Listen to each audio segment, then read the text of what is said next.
জীবনে এমন কিছু মানুষ আছে আমরা ভাবি কি তারা হয়তো কটু কথা ছাড়া বলতে পারে না, কিন্তু না, তারা কটু কথা ছাড়া ভালোভাবে কথা বলতে পারে। কিন্তু শুধু তোমার সঙ্গে সে ভালোভাবে কথা বলতে চায়, তখন তুমি কারোর থেকে দূরে গিয়ে ভালো থাকবে বা সুখে আছো সে মনে করবে, তখনই সে তোমার সঙ্গে কটূক্তি শুরু করবে যাতে তোমার মনে আঘাত করতে পারে। তোমার সঙ্গে কটু কথা বলে সে বারবার নিজেকে বড় করার চেষ্টা করে যাবে। নমস্কার আমার প্রিয় বন্ধুরা, সবাইকে জানাই শুভ সকাল। কেমন আছেন আপনারা সবাই? আশা করছি যে যেখানে আছেন ভালো আছেন, সুস্থ আছেন। আমরাও সবাই ভালো আছি আপনাদের আশীর্বাদ ও ভালোবাসায়। আজকে নতুন একটি দিনে আমি আমার ছোট্ট পরিবারে তোমাদের সবাইকে জানাই অনেক অনেক স্বাগতম। পুরো ভিডিওটা দেখার জন্য রিকোয়েস্ট রইলো, যদি ভিডিও ভালো লাগে তাহলে আমার পাশে থেকে যেও তোমরা সবাই। আজ হলো মঙ্গলবার আর এখন 6:30 মতন বাজে, আর এই ভিডিওটা দিতে আমার অনেকটাই লেট হয়ে যাচ্ছে, কারণ মাঝখানে আমার দুদিন বেশ শরীর খারাপ ছিল। আর প্রত্যেক দিনের মতন আজকেও দেখো সকালবেলায় ঘুম থেকেই উঠে আগে চলে এসেছি আমি রান্নাঘরের আগে রান্নাটা বসিয়ে তারপরে চলে যাবো ঘরের কাজগুলো করতে। আমি কিন্তু প্রত্যেকদিন এইভাবেই কাজ করি। রান্নাঘরে প্রথমেই এসে দেখলাম তেলের বোতলটা ফাঁকা হয়ে রয়েছে, তার জন্য প্রথমেই তেলের বোতলটা ভরে ভাতটা বসিয়ে দিয়েছি। তারপরে জল ভরতে দিয়ে আমি চলে এসেছি রান্নাঘরটাকে ঝাড় দেবো বলে।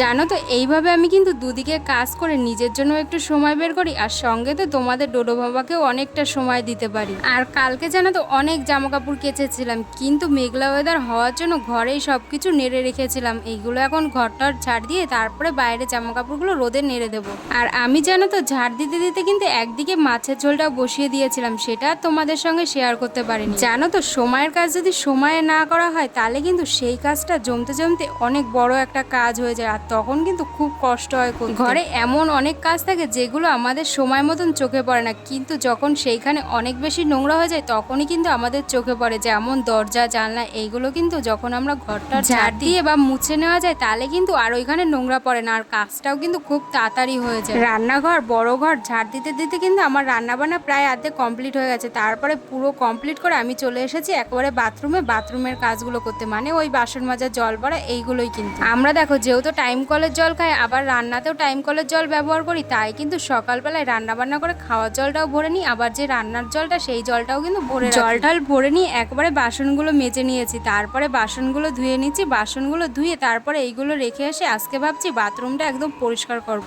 আজকে তোমাদের ডোডো বাবা ঘুম থেকে উঠেই চলে গেছে ও দাদুর সঙ্গে ঘুরতে, যেহেতু আমার সকালবেলায় খাওয়ানোর চাপটা নেই, তাই ভাবলাম বাথরুমটাকে আজকে একটুখানি পরিষ্কার করে। তোমাদের ডোডো বাবা যেন একটা টাইমে ছিল আমার আর তোমাদের দাদাভাই, আমাদের দুজনের কাছে কিন্তু সারাদিন থাকতো, ও কারোর কাছে যেতেই যেত না। কিন্তু এখন যত বড় হচ্ছে এখন কিন্তু ও সবার সঙ্গে ঘুরতে পছন্দ করে। ও যেহেতু এখন সবার কাছে যায় আর সবার সঙ্গে অনেকটা সময় কাটায়, তাই কিন্তু আমি ঘরের কাছে অনেকটা সময় দিতে পারি, আর তাই কিন্তু এত সুন্দরভাবে আমি পরিষ্কার করে নিতে পারি আমার ঘর বাড়ি। বাসন টাসন ধুয়ে আমি একেবারে রান্নাঘরে জলের বোতল, জলের বালতি, বাসন এগুলো সবকিছু রেখে এসেছি। তারপরে দেখো বাথরুমটাকে পরিষ্কার করে নিচ্ছি, আর ব্রাশটা না ভেঙে গেছে, তাই একটু অসুবিধা হচ্ছে ডলতে আমার।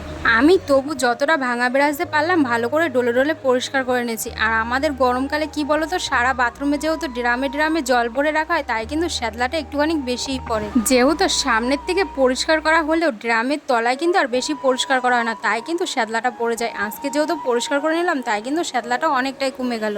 বাথরুমটাকে ভালোভাবে পরিষ্কার করে নিয়ে ড্রামগুলোকেও একটুখানি গুছিয়ে রাখলাম। ড্রামগুলো যেহেতু অগোছালো থাকে তাই কিন্তু বাথরুমটাকে অনেকটাই ছোট মনে হয়। তারপরে আমাদের ঘর আর বাথরুমের মাঝখানে একটা সরু গলি মতন আছে, সেই গলিটাকে ভালো করে জল দিয়ে পরিষ্কার করে নিলাম।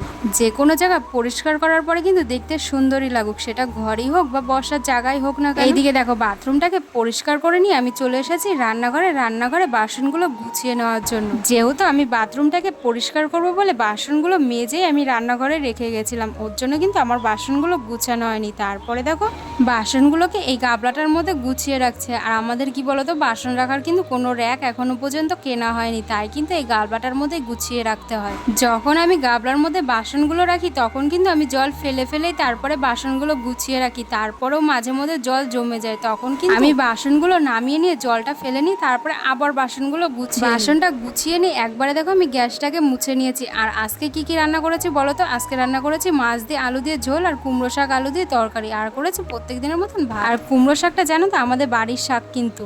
নমস্কার, কেমন আছেন আপনারা সবাই? আমরা সবাই ভালো আছি। সকালবেলায় তো দেখলেন আমার খাট আমি সব গুছিয়েছি, এখন আমি সেগুলোর অবস্থা দেখাবো যে কি করেছে তোমাদের ডোডো বাবা। এই কিউট বেবিটা দেখতে যতটা শান্ত ততটা কিন্তু শান্ত না। ওর সারাদিনে যে কতবার আমার কাজ বাড়ায় সেই জিনিসটা একবার তোমাদের সঙ্গে শেয়ার করি। অনেকে ভাববা যে দিদি ভাই হয়তো অনেকটা নোংরা, কিন্তু না, আমি কিন্তু সারাদিনে অনেকবার ঘর গুছাই, কিন্তু তোমাদের ডোডো বাবা ঘর গুছানো পছন্দ করে না। ও ঘর এলোনো পছন্দ করে, ঠিক ওর বাবার মতো। তোমাদের দাদা ভাইও কিন্তু খুব ঘর এলোতেলো করে রাখে, তো কি আর করবো।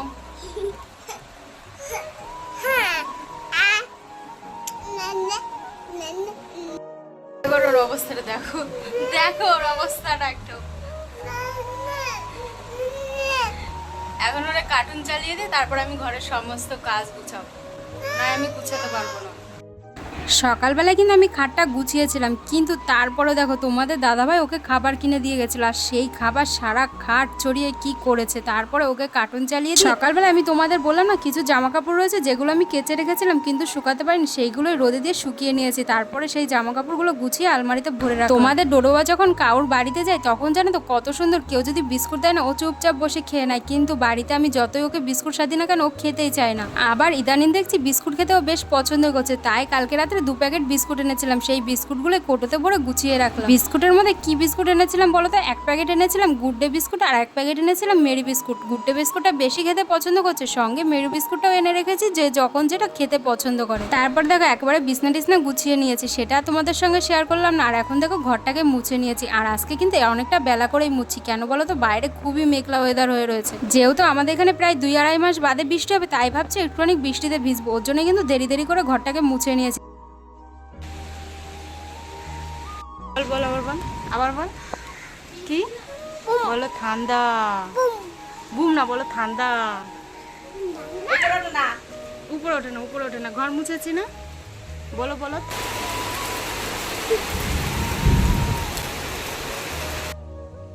নমস্কার আমার প্রিয় বন্ধুরা, কেমন আছো তোমরা সবাই? দেখলেই তো আমরা বৃষ্টিতে ভিজতে গেছিলাম মা আর ছেলে মিলে, মানে তোমাদের ডোডো বাবা আর আমি।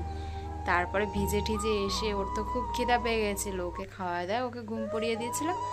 আর ওকে ঘুম পড়াতে গিয়ে না প্রায় টাইম এমন হয় যে আমি কখন নিজে ঘুম পড়ে যাই নিজেই বুঝতে পারি না।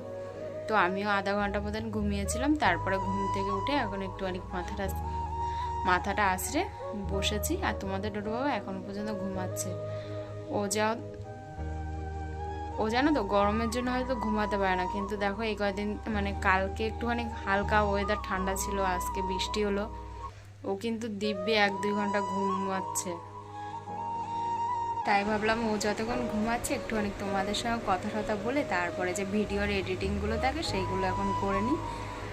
এটাই কিন্তু আমাদের মধ্যে হয়, যাদের ছোট্ট বেবি আছে তারা কিন্তু সবসময় ফাঁকা খোঁজে যে কখন বাচ্চাটা হয়তো কারোর কাছে থাকবে বা একটুখানি ঘুমাবে, তখন আবার একটা কাজ করতে পারবে। সেরকম কিন্তু আমারও হয়, ও যখন ঘুমায় বা ওকে একটুখানি ঘুরতে নিয়ে যায় আমি কিন্তু তখন সব সময় কাজ করার চেষ্টা করি। কিন্তু আজকে আধা ঘন্টা আমার মিস হয়ে গেল, যেহেতু আমি ঘুমিয়ে পড়েছিলাম। আমার চোখ মুখ দেখেছো, মানে বৃষ্টিতে ভিজে না এত ঠান্ডা লাগছিল, কি আর বলবো। ঘুম না এসে কার পারে বলো? তো যাই হোক, আবার পরে দেখা হচ্ছে। তো দাঁতের কি অবস্থা? দাঁত দেখা